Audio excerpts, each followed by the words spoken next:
गर्मी की दोपहर थी और अर्जुन अपनी छत पर बैठा किताबें पढ़ रहा था। तभी उसकी नजर छत के कोने में पड़े एक धूल भरे पुराने नोटबुक पर पड़ी। नोटबुक को उठाते ही वह हैरान रह गया।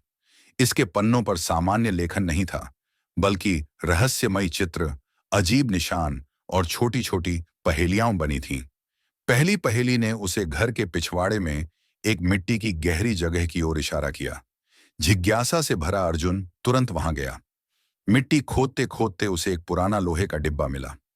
डिब्बा खोलते ही उसमें और भी पुरानी नोटबुक थी, जिसमें किसी अज्ञात शहर का नक्शा और चिन्ह बने थे। अर्जुन ने सोचा, यह कोई साधारण चीज नहीं, यह किसी खजाने का रास्ता जरूर है। अर्जुन ने अगले कई दिनों तक नक्शे का अनुसरण किया। वह शहर के पुराने हिस्सों में गया, जहां जर्जर हवेलियां, बंद गलियां और रहस्यमयी दरवाजे थे। हर जगह उसे छोटे छोटे संकेत मिले, जैसे कोई अदृश्य मार्गदर्शक उसे आगे बढ़ाने के लिए बना हो। एक रात नक्शे पर दिखाए गए अंतिम स्थान पर पहुंचते पहुंचते अचानक उसे लगा कि कोई उसे देख रहा है।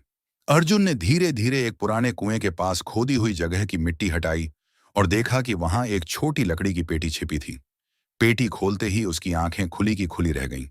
पेटी में पुराने सिक्के, धातु की मूर्तियां और एक पत्र रखा था।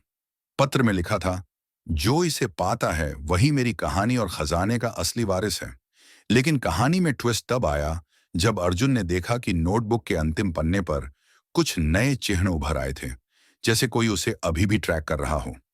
उसने महसूस किया कि यह सिर्फ खजाना नहीं, बल्कि एक चुनौती थी, एक खेल जिसमें उसके धैर्य, बुद्धिमत्ता और साहस की परीक्षा ली जा रही थी।